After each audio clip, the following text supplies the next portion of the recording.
Anyone that conducts research has something in common with everyone else that conducts research. Whether you're a student that's just beginning your journey, an academic that has been doing research for their entire career, or just someone that's curious about different topics and likes to gather information and research into those topics.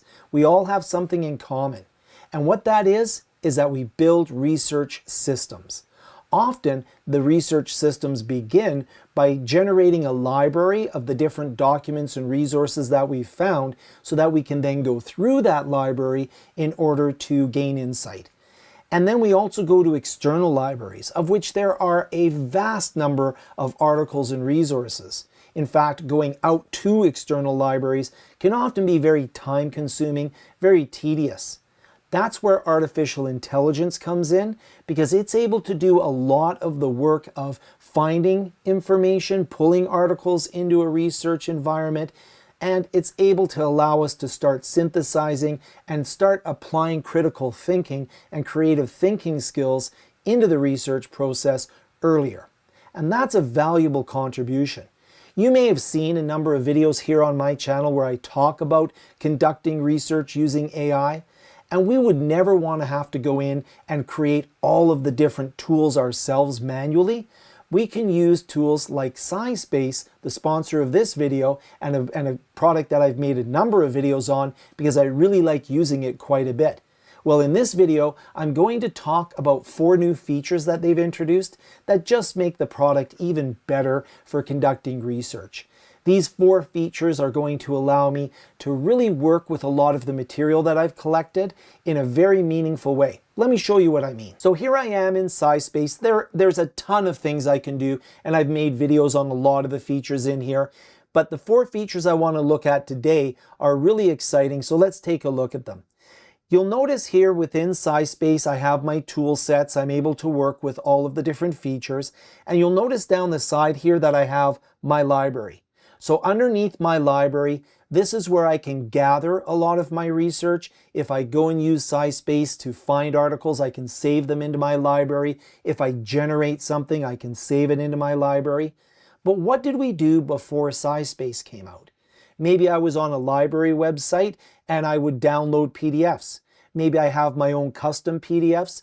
I may even have PDFs that are not public. They may be research that I'm conducting for my organization or research that I have unique PDFs for that are not publicly published, but I still want to use them as part of my research. Typically what we would do is we would store those in a reference manager tool like Zotero. So this is an example of Zotero. I've got a number of articles in here, and this allows me to gather and organize all of my research. It allows me to easily generate citations from my research. It's a great tool that's been around for quite a few years. In fact, when I did my master's, I used Zotero quite extensively, and I continue to do so. It has a number of plugins where if I'm on the internet, I can bring web pages in. It's just a great reference manager. SciSpace is a great research tool. If only there was some way that Zotero and SciSpace, well, you're getting to where I'm going. Underneath the library now, you'll notice that I can import from Zotero. So I'm actually able to go in and import either my entire Zotero library or specific areas that I've done research on. I can bring those into SciSpace. And this is a very useful thing if I want to bring in, maybe I'm doing some work on balanced scorecards, or I'm doing research for a course, whatever the case may be, educational technology resources, I can import those folders. This brings those articles and those references into my SciSpace environment where I can now do further research with them. What's even interesting is if I go into the home here and I go, let's say I want to do a literature review, and I want to include some of those articles in my literature review. Look at this. I'll go into literature review. It'll give me the foundation prompt that I'm going to modify. Now I could upload documents, so I could bring my own documents and upload them. But if I have a lot of documents, that could be time consuming. I could always bring them in from the Google Drive. So if I put my documents into the Google Drive, my Google Drive, that was there. But look at this. I can now connect apps into SciSpace. Now, right now, the app that I can connect is Zotero, so I've connected that. Coming soon, we'll have OneDrive, Notion, Slack, and GitHub. So if you have been storing your research, if you've been storing documents, things that you want to use as part of your research, you've been storing them in Zotero, you can bring them into SciSpace today, and pretty soon you'll be able to bring in documents from OneDrive, Notion, Slack, and GitHub. So that's a fantastic connector. And if I do any type of research here, so I could do, for example, I did a scientific review on technology adoption. So I won't rerun it.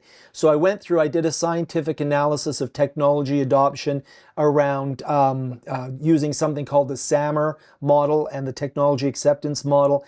Very interested in how this relates to AI in education, but now I'm talking about some research I'm doing. The point being is that this not only pulled information from the many hundreds of thousands, millions of articles that SciSpace has access to, but anything that I would have saved in my Zotero library is also included.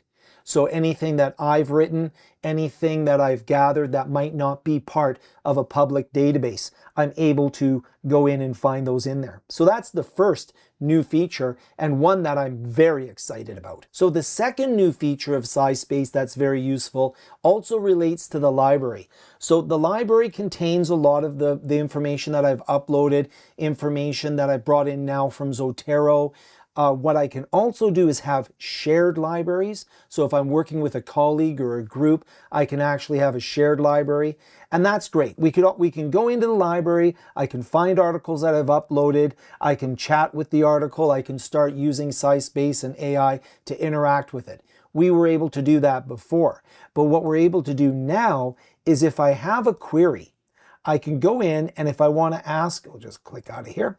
If I want to go in and create a query, I can ask it to research and do an analysis of an article from my library. So right here in the AI Assistant, I can reference objects within my library.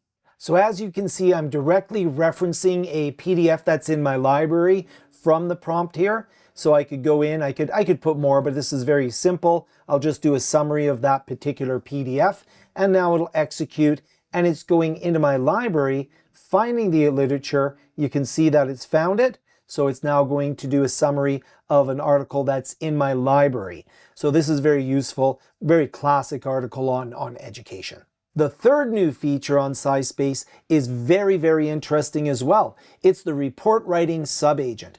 So I have some research that I conducted here on the scientific analysis of technology adoption. And you can see I've gotten a result set. You can see here I've got some information that's been generated. But if I scroll up, you'll see here that I have a report writing subagent. There we go. A report was generated.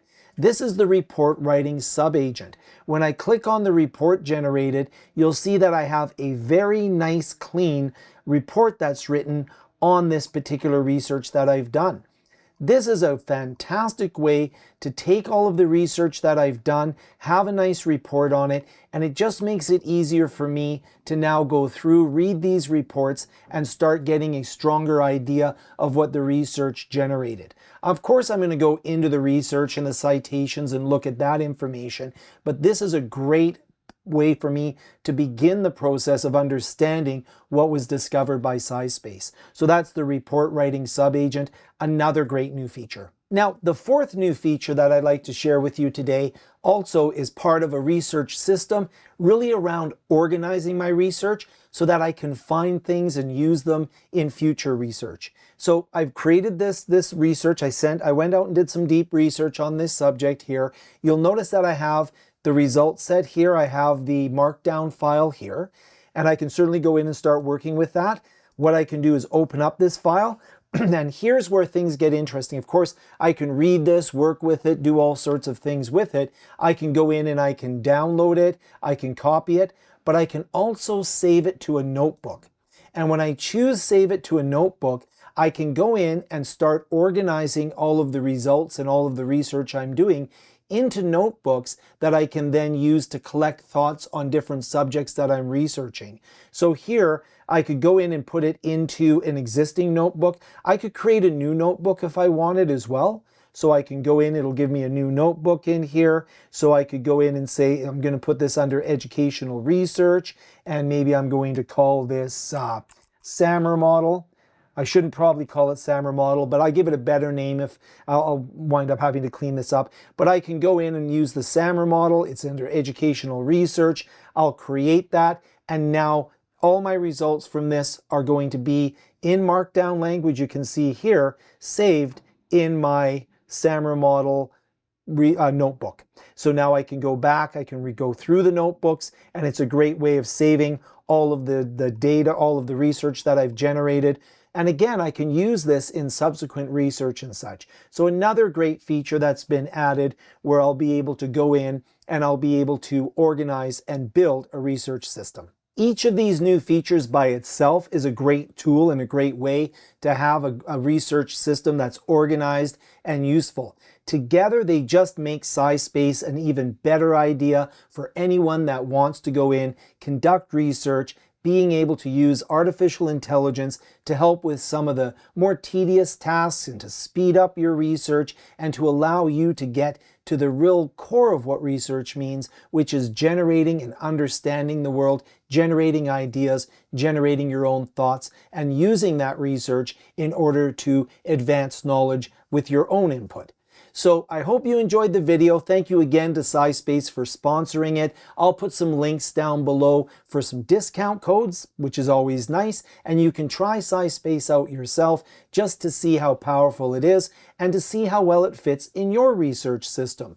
Comment down below and let me know if you think that SciSpace is a useful tool for you to bring into your research flow. I certainly find it useful in mine, so I'm happy to recommend it. Take care, and we'll see you in the next video.